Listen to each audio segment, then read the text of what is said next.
हरे कृष्ण। भगवद गीता अध्याय 3 श्लोक संख्या 11। देवान् भावयतानेन ते देवा भावयन्तु वः परस्परं भावयन्तः श्रेयपरम अवाप्स्यथः। यज्ञों के द्वारा प्रसन्न होकर देवता तुम्हें भी प्रसन्न करेंगे और इस तरह मनुष्यों तथा देवताओं के मध्य सहयोग से सबों को संपन्नता प्राप्त होगी। तो भगवान यहाँ बता रहे हैं कि देवताओं के लिए यज्ञ करो, जैसे पिछले श्लोक में बताया, उससे आपको क्या मिलेगा? फैसिलिटी मिलेगी। तो आप देवताओं के लिए यज्ञ करो, देवता आपको फैसिलिटी देंगे, इसमें देवताओं का भी पोषण हो जाता है, आपका भी पोषण हो जाता है। इसका अर्थ यह नहीं है कि हमें देवताओं की पूजा करनी है। इसका अर्थ यह नहीं है कि देवता भगवान है। भगवान ने एक सिस्टम बनाया है। जैसे प्रधानमंत्री है देश के, वो आपसे कहते हैं कि आप लोग अपना अपना इनकम टैक्स भरिए। आप कमा रहे हैं, गवर्नमेंट फैसिलिटी क्रिएट कर रही है, अब ऑफिस जाने के लिए रोड का प्रयोग करते हैं, तो इसीलिए हमको टैक्स तो भरना पड़ेगा इनकम पे। अब आप बोलेंगे ठीक है, हम सब जाएंगे सारे भारतवासी और प्रधानमंत्री को हाथ में टैक्स दे देंगे लिफाफे। तो ऐसे तो प्रधानमंत्री जी का ऑफिस जो है पूरा लिफाफों से भर जाएगा आपका, और गिनने में टाइम लगेगा। तो फिर ठीक है, ऑनलाइन कर देंगे। तो उसमें फिर सिस्टम बनाया, नहीं ऐसा नहीं करना आपको। हर राज्य में इनकम टैक्स कमिश्नर होंगे, बड़े शहरों में फिर इनकम टैक्स ऑफिसर होंगे, वो चेन होती। तो प्रधानमंत्री ने निर्धारित किया कि ठीक है, ये इनकम टैक्स डिपार्टमेंट है हर शहर में, और वहां पे ऑफिस है, वहां पे इनकम टैक्स ऑफिसर्स बैठते हैं। आपका जो भी इनकम टैक्स बनता है उनको जाके दे दीजिए और आपको फैसिलिटी मिल जाएगी। तो वैसे ही भगवान ने इस सृष्टि को चलाने के लिए सब भक्तों को सेवा दी है। तो जो देवता है वो भगवान के भक्ति है। भगवान ने उनको सेवा दे के रखी है कि आपके पास मनुष्य आएंगे, यज्ञ करेंगे और आपको ये सब भेंट चढ़ाएंगे, और आपको नहीं लेना है। इनकम टैक्स ऑफिसर क्या अपने जेब में रखेगा आपका इनकम टैक्स? आपका इनकम टैक्स उसका इनकम नहीं बनता है, वो इनकम टैक्स उसको आगे बढ़ाना होता है, तब उसको सैलरी मिलती है। तो भोक्ताराम में कहते बस हम कृष्ण ही सारा इनकम लेते हैं। ये देवता क्या करते हैं? कृष्ण के बिहाफ पे, कृष्ण के प्रतिनिधि के रूप में वो स्वीकार करते हैं आपसे और जमा कर देते हैं कृष्ण के पास, और फिर भगवान आपको फैसिलिटी प्रोवाइड करते हैं देवताओं के माध्यम से।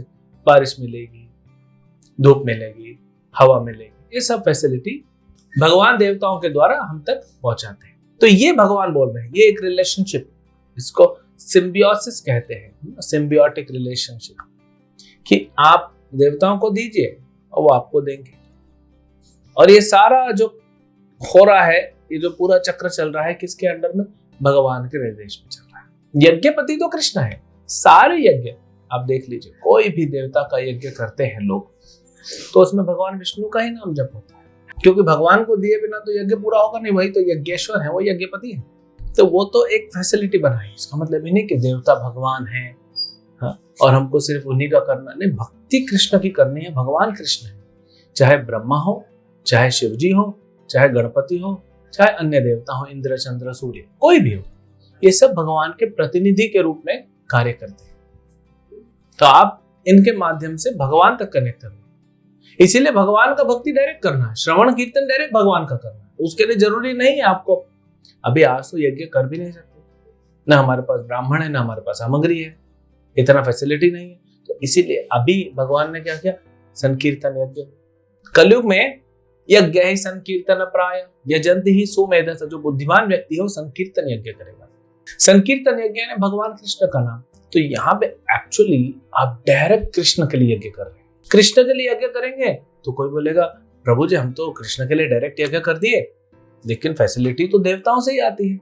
हाँ, इंद्र बारिश देंगे, सूर्य की किरण देंगे, वायु मिलेगा, ये सब तो फिर देवता तो नाराज हो जाएंगे। कुछ लोग पूछते हैं कि हमारे घर में माता का पूजा होता है, शिव जी का पूजा होता है, गणपति पूजा होता है, अभी हम कृष्ण भक्त बन जाएंगे तो ये सब नाराज हो जाएंगे। कोई नाराज नहीं होगा।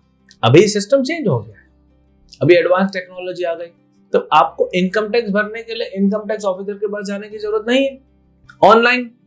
तो जो ऑनलाइन जमा कर, तो ऐसा थोड़ी कि इनकम टैक्स ऑफिसर के अकाउंट में जा रहा है, वो डायरेक्ट प्रधानमंत्री ने गवर्नमेंट का अकाउंट खोल रखा है, डायरेक्ट उधर जा रहा है। यही कलयुग है ना। तो कलयुग में डायरेक्ट भक्ति करिए कृष्ण। आपको ऐसे ऐसे ऐसे घूम के जाने की जरूरत नहीं। इसमें आपके लिए भी फैसिलिटी है। जैसे गवर्नमेंट ने फैसिलिटी बनाई आपके लिए, ऐसे ही भगवान ने भी फैसिलिटी बनाई ना, कि छोड़ो कहाँ इधर उधर जाओगे, डायरेक्टली www.krishnabhakti.com डायरेक्ट खोलो। कैसे खोलेगा? हरे कृष्ण महामंत्र से, भगवत गीता पढ़ के, भगवत गीता पढ़ के या सुन के, भगवत गीता पढ़ के, भगवत गीता सुन के हम डायरेक्ट भक्ति कर सकते हैं कृष्ण को। तो बीच में लाने का किसी को जरूरत नहीं। लेकिन इसका मतलब ये नहीं कि हम सम्मान न करें। नहीं, आप जा रहे हैं, किसी देवता का मंदिर आया, गणपति जी का मंदिर आया, आप प्रणाम कर सकते हैं कि गणपति जी आप कृष्ण का कितना अच्छा भक्ति कर रहे हैं, मुझे भी आशीर्वाद दीजिए तो मैं भी भगवान कृष्ण का भक्ति करूं। तो कृष्ण के लिए डायरेक्ट भक्ति करने से देवता नाराज नहीं होंगे, वो तभी भी आपको फैसिलिटी देते रहेंगे, उल्टा अच्छे से देंगे। अभी संसार में क्यों इतना उत्पात मच रहा है, उथल पुथल हो रहा है? क्योंकि कृष्ण की भक्ति नहीं कर रहे हैं। तो कहीं पे बारिश ज्यादा हो रही है, कहीं कम हो रही है, कितने सारे केसेस हो रहे हैं, सुनामी आ रहा है, अर्थक्वेक आ रहा है। क्यों ये उत्पात मच रहा है? क्योंकि कृष्ण भक्ति नहीं हो रही। तो देवताओं और मनुष्यों के बीच में ये रिलेशनशिप, ऐसा सिस्टम भगवान ने बनाया। लेकिन अब भगवान कलयुग में आते हैं, भगवान कृष्ण चैतन्य महाप्रभु के रूप में, और कहते हैं कि आप डायरेक्ट हरे कृष्ण महामंत्र जप करो, डायरेक्ट भक्ति। इसमें एक वेदों का श्लोक आता है, उसको समझते हैं, क्योंकि कैसे ये कार्य करेगा। आहार शुद्ध हो, सत्व शुद्ध हो, सत्व शुद्ध हो, ध्रुव स्मृति, स्मृति लंबे सर्व ग्रंथि नाम विप्रमोक्षः। कह रहे हैं, भगवान कह रहे हैं, यहाँ वेदों में बताया गया कि आहार शुद्ध हो। सबसे पहले अपना आहार को शुद्ध कीजिए। इसीलिए भगवान को भोग लगा के खाना है, इससे आहार शुद्ध होगा। सैनिटाइज करने से आहार शुद्ध नहीं होगा। ऐसा नहीं कि आप चावल लेके आए, सब्जी लेके आए हो, कुछ लोग नमक पानी में डाल के रखते हैं सब्जियों को कि शुद्ध हो जाए, तो वो ठीक है, लेकिन स्पिरिचुअल सैनिटाइजेशन चाहिए, उसको बोलते हैं शुद्ध होना।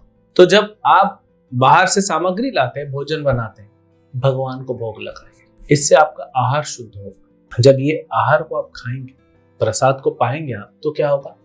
आपका अंदर चेतना शुद्ध होगी। चेतना शुद्ध होगी, बुद्धि, मस्तिष्क के जो फाइन टिश्यूज है वो शुद्ध होंगे। वो शुद्ध होंगे तो आपको फिर पता पड़ेगा कि हाँ, ये संसार की चीजें हैं और हमको कहाँ जाना है? मोक्ष। तो संसार से आसक्ति कम होगा और आप मोक्ष की तरफ बढ़ेंगे।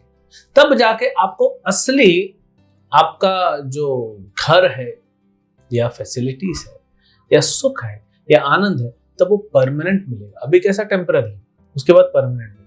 अभी क्या होता है, ठीक है, आप जिस घर में जन्मे हैं मृत्यु तक उस घर में रहे, लेकिन मृत्यु के बाद तो दूसरे घर में जाना पड़ेगा, दूसरा शरीर, दूसरा घर, तो बार बार चेंज करना पड़ रहा है। लेकिन मोक्ष प्राप्त करेंगे तो आपका परमानेंट एड्रेस होगा। फिर आप अच्छा वाला विजिटिंग कार्ड बना सकते हैं, परमानेंट एड्रेस, कृष्णदास या कृष्णदासी, वैकुंठ निवास नंबर, जो भी आपका एड्रेस बनेगा आप डाल दीजिए, वो होगा आपका परमानेंट विजिटिंग कार्ड। वो कभी चेंज नहीं होगा। आनंद और सुख हमेशा आपके साथ चलेगा।